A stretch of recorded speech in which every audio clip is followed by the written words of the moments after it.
Well, good day, viewers, and welcome to another edition of the Sport Wrap Show. I'm your host, Brian Munango, making sure to update you on the latest sports news. Well, there's much to talk about. We know that the Namibian cricket team is currently taking part in the T20 World Cup that's taking place there in India. We'll be touching a bit on that. And also, we look forward to some exciting football matches that are scheduled to take place this upcoming weekend with the Namibian Premier League. We have a lot of features on Saturday and on Sunday, so we'll break those down a little bit. And also, an event that a lot of people are very excited about. That's the triathletics that's scheduled to take place this weekend at the Vegkop Stadium between the three schools, Windhoek Afrikaans Private, Windhoek Gymnasium, and Windhoek High School. We have some information on that as well. We'll be bringing you those updates right now on the hit list.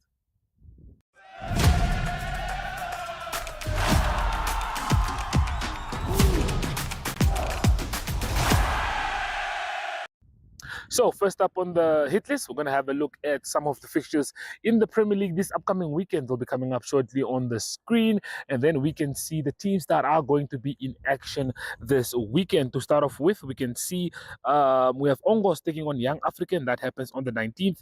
That looks like a Friday night game. And then we have African Stars, who will be looking to compete with Mighty Gunners this weekend as well. They take on each other on the 20th.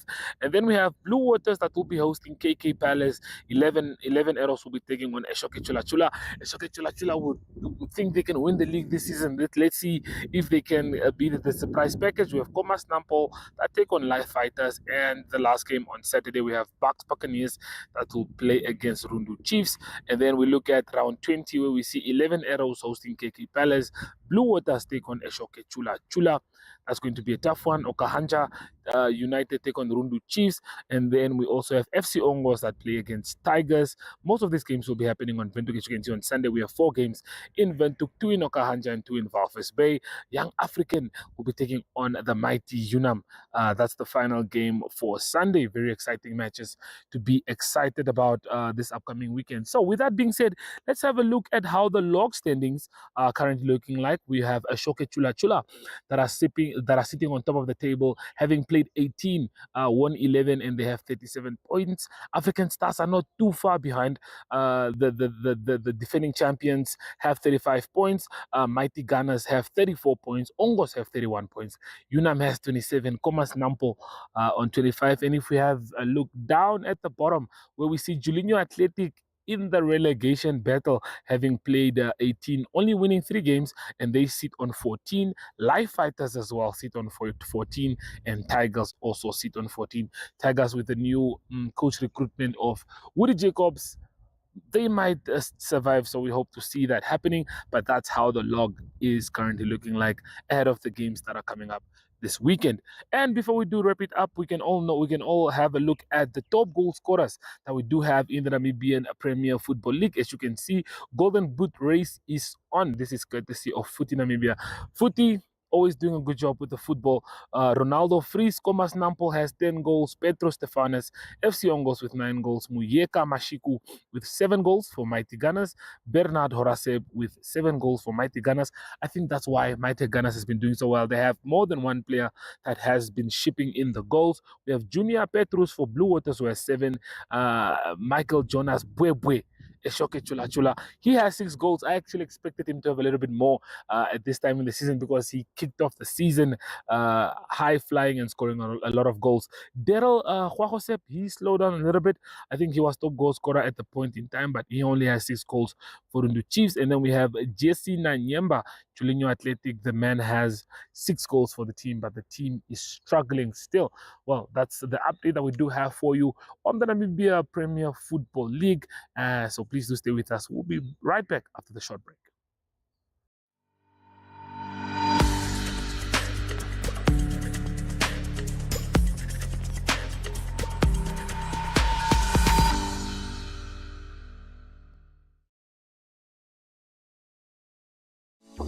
Taking flight has never been easier. Paratus is introducing Sky-Fi internet packages with speeds that will have you reaching for your seatbelts, starting from $500 Namibian excluding VAT per month, with speeds reaching up to 10 megabits per second. There's even a prepaid option where you can top up your Sky-Fi internet for just $15 Namibian per gigabyte. No contracts, no fuss. Visit your nearest Paratus branch to find out more. Or go to paratus.africa/Namibia to sign up online. Always prepared. Paratus.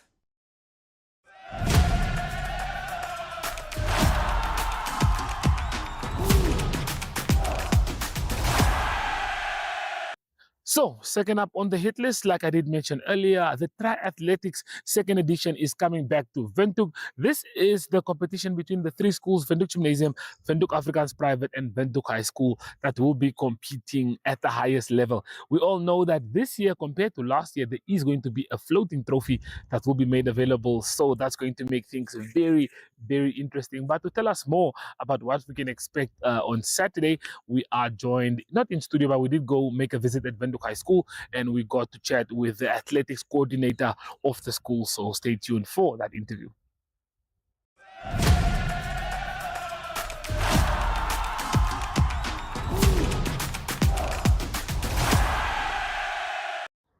Okay, so for this lovely interview, we are joined by Adri Visa. She is the athletics coordinator here at Windhoek High School. Adri, thank you for joining us. Thank you for taking time out of your schedule. But tell us, this upcoming weekend, it's a big one for you guys. Again, hosting the second edition of the Triathletics. How excited and how ready and eager are you guys for this one? We are very excited, and this year it's going to be bigger and better than ever before. Last year we only had under 15, 17 and 19 athletes. This year we have all the ages, from under 14 to under 19. We've added some exciting relay events, including 100s, 400s and mixed relays, and it's going to be even a bigger and better event ever.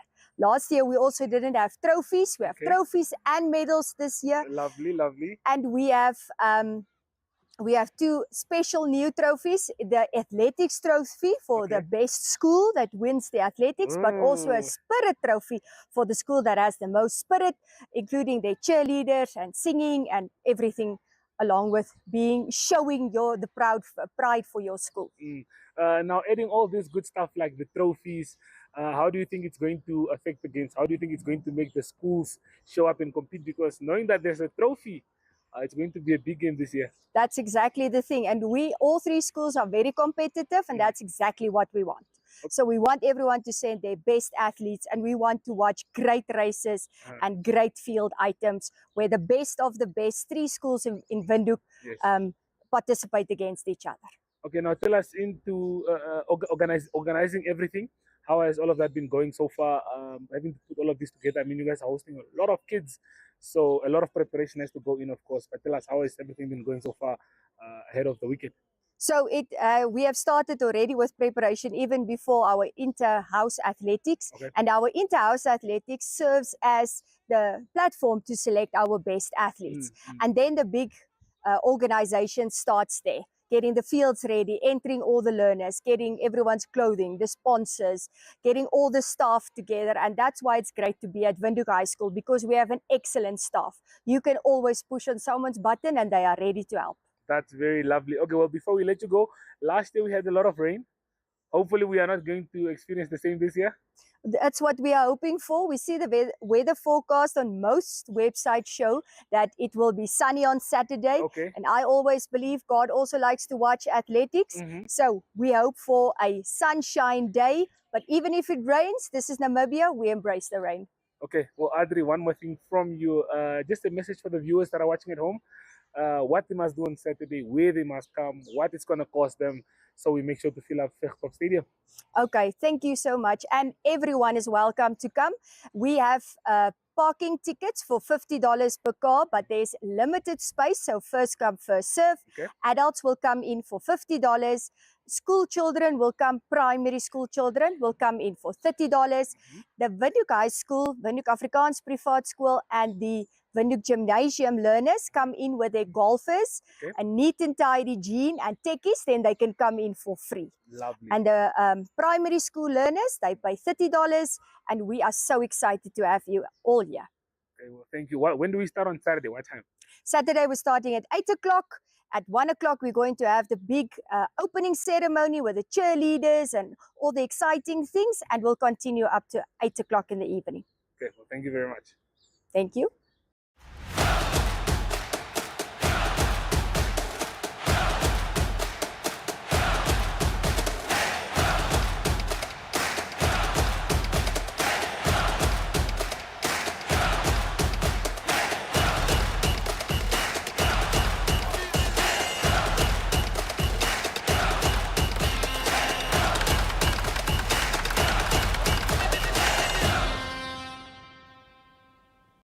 So hopefully we do get to see some of you turn up at the stadium, Verkoop Stadium, for the Windhoek Triathletics.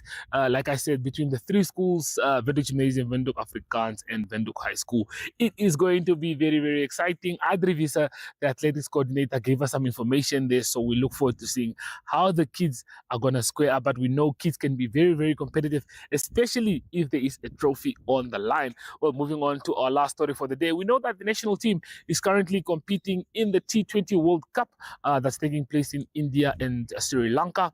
But most of us do not know how the stadium that we do have here in Namibia, the Namibia Cricket Ground, came to be. So we do have a full 10-minute documentary that's just going to break it down, where we do get to chat with the CEO of the Namibia Cricket, and we also get to hear from the president of Namibia Cricket. So do stay tuned for that. They'll break it down for all of us as to how a dream became reality, and now we can host events of big magnitudes. Seeing that we also did host the T20 Under-19 World Cup here in our country. Unfortunately, we didn't qualify, but it just speaks volume. So stay tuned for that one.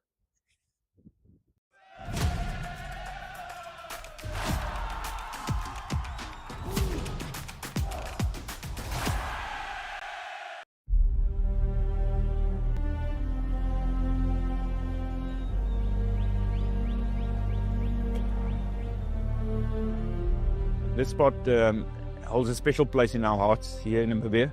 This camel thorn tree behind us is where we sat as a board with the CEO on the 9th of September 2020, just having a vision of what can be. And we said to ourselves, listen, imagine this picture in front of us. Imagine the Awas Mountains over there. And imagine it's late afternoon and there's braai fires around and the smoke is coming over the field. And imagine we're playing South Africa. And imagine we win. Very often you're reading business books, Apple was born in a garage, or this was born in this. The Namibian Cricket Ground's dream was born under that tree.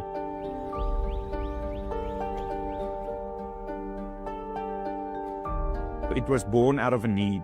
As our senior team started performing better, we just recognized the need for a home of cricket, a national stadium.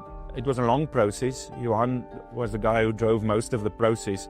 And every week Johan would come back to the board meeting and he would need 2 more coffees to keep him going, because it was a bit of an uphill battle in the beginning.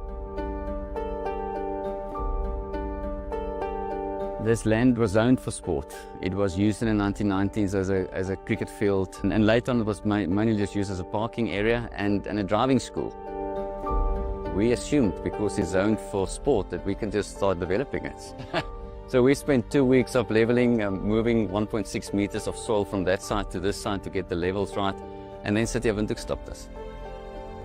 That started the 18-month journey of back and forth. I cannot tell you how many meetings to get to a point where we could actually start applying legally for the land. Not getting the land, but starting the application process for the land. When we heard that we're going to co-host the Under-19 World Cup and that we're going to co-host the Men's World Cup without having a field. So I can imagine the pressure that we were on.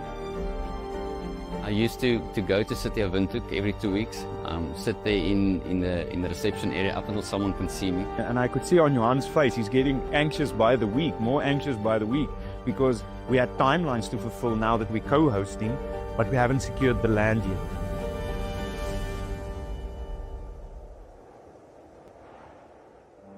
After we got the bid, City of Windhoek called us and they said, Johan, you now got the World Cup. We will now avail the land to you to apply legally to have it.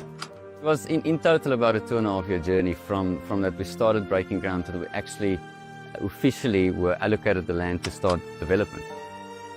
We then went to the ICC and we did a proposal to the ICC to advance us on our hosting fees. That sort of connected the dots for us.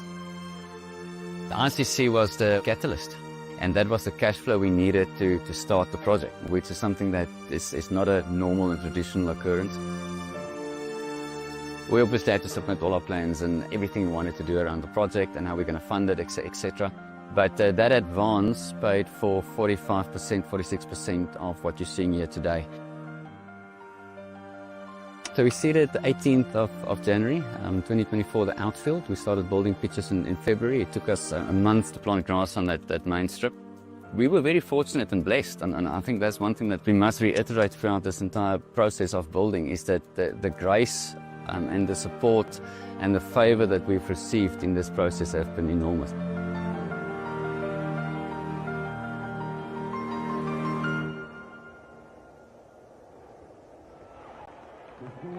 Everybody in the crowd are on their feet, because Namibia is about to create history. Oh! History made! It's Namibia who goes victorious over South Africa! It was a full house. All the commercial suites was filled out. All the sponsors were here. Our staff worked tirelessly behind the scene. The training that went in to get to host that event was immense. So many of our staff for the first time was exposed to that, and how we prepared for it is a story on its own. You couldn't have scripted that match better. It was the first match on the NCG. It was against South Africa, who everybody in Namibia looks up to South Africa as a cricket team. And you beat South Africa in the last over from the last ball, and the guy who hits the winning runs, it's his birthday. Not even Steven Spielberg can script that better. The people of Namibia, they came and they just picked up our team, and it was incredible.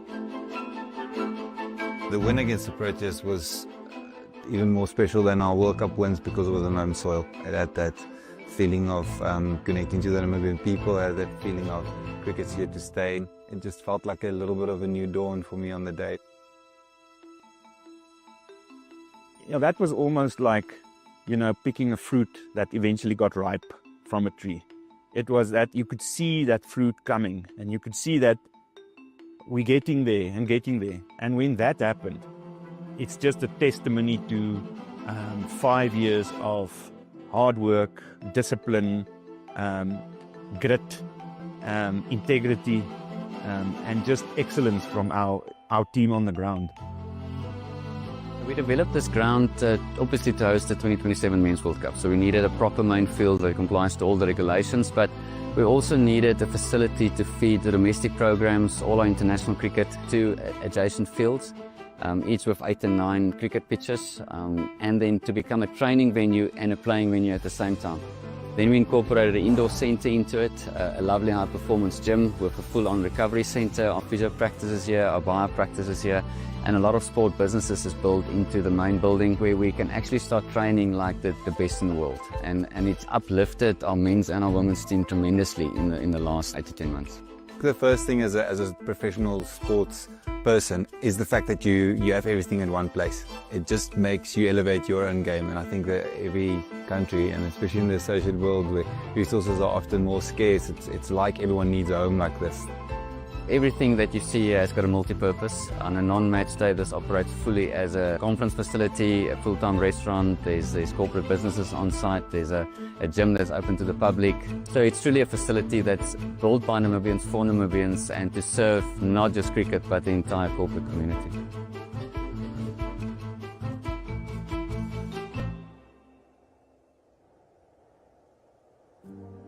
I must first of all thank ICC for allowing us to host. I know it's a privilege for any associate member. It's normally full members that get the hosting rights. The co-hosting rights have brought us and Zimbabwe and South Africa very close. I must compliment both those boards for being open and accepting to us. We've had many really positive conversations with both of them, looking forward to contribute to the total success of the event. And I think as African countries, even though we're all in the south of Africa, I think Africa needs to show the world that we can host major events at a really, really high level. The agenda that we always push as Cricket Namibia is that we want children in this country to see cricket as a career opportunity. We are the only professional sport in Namibia at the moment, both men and women teams. And we want to see a child in Oshakati or in Katimba Mulilu or in Oranje Mund say, I want to play cricket, that's a career for me, and I want to play at the NCG. So for us, that's one of the biggest drivers and one of the reasons why we have our development programs. And one of these players in our men's team now is the 17-year-old Max Heingu, who opened his debut for the men's team against the Proteas. Max Heingo is a success story for us and testimony for cricket in this country, testimony that we are a sport that is here to develop everyone. The background of that player, if you know where he comes from, to really walk to practice every day, not having spikes, not having a meal, not having equipment, and him pitching up every day for practice. Never missing a game, never complaining. It's an unbelievable story. If this ground's legacy could be that it inspired more kids to play, it got more of the community involved in sport in general, it got more of the community enthused about life, enthused about getting outdoors, I think that in itself is already an impact that many guys could be proud of. In 100 years from now, people must still look back and say, what happened there was sort of like going to the moon for the Americans. It's something that people will never stop talking about in Namibia, but we now have to make sure that in 100 years from now, this stadium is still a national asset and national pride. When I looked at that photo this morning again, I just have gratitude that I'm part of the story, because it's a unique story. It's actually a fairy tale in terms of sport, you know. So it's just a feeling of gratitude and humbleness.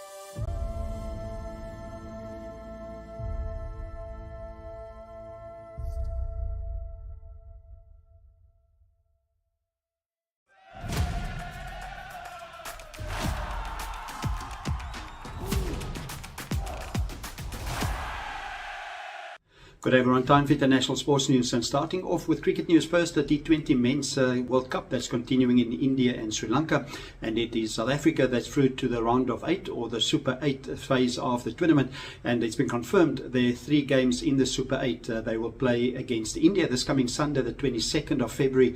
That game will be at Ahmedabad, and then also at the same field it will be Thursday the 22nd, that is next week Thursday. They will play against the West Indies, and then they will finish their Super 8 commitments. They will play on Sunday the 1st of March also against Zimbabwe. Zimbabwe surprised team, they surprised everyone to be in the top 8 after beating Australia, so that game will be played in Delhi. It is also New Zealand that's through to the top 8 stage of the tournament. They beat Canada by 8 wickets, and then also it is earlier the West Indies and England also through to the top 8 of the tournament. Then moving on to rugby news in international sport, and it is Six Nations Rugby, men's rugby, the 3rd week of the competition, and big games coming up this coming weekend. It will be England that will host Ireland. That game will be played at Twickenham. Then also it is Wales that will host Scotland, and it is France that will be at home against Italy. And the team news from England is that they've included Henry Pollock. He's 21 years old. He had 5 games off the bench, his first start in the run on 15. It is Henry Pollock that will start at number 8 in the team, and the other loose trio players will be Tom Curry and also Ben Earl that moves from 8-man to the flank position. Also centre Ollie Lawrence is back at centre, and it is Tommy Freeman that will play on the wing. To close off today's international sports news, it is women's tennis WTA Tour. It is the Dubai Championship. Number 1 seed Elena Rybakina, she beat Kimberly Burrell of the USA 6-1 and 6-2 in the round of 32. Then also good result for Coco Gauff, the number 3 seed. She's through beating Alina Kalaskaya 6-4 and 6-4. But it was the number 14 seed Emma Navarro of the USA. She's out. She lost in the round of 32 against Elise Mertens. The score there was 6-2 and 6-2. That is international sports news for today. Hope you have a great sport day. We talk international sport again tomorrow. Goodbye.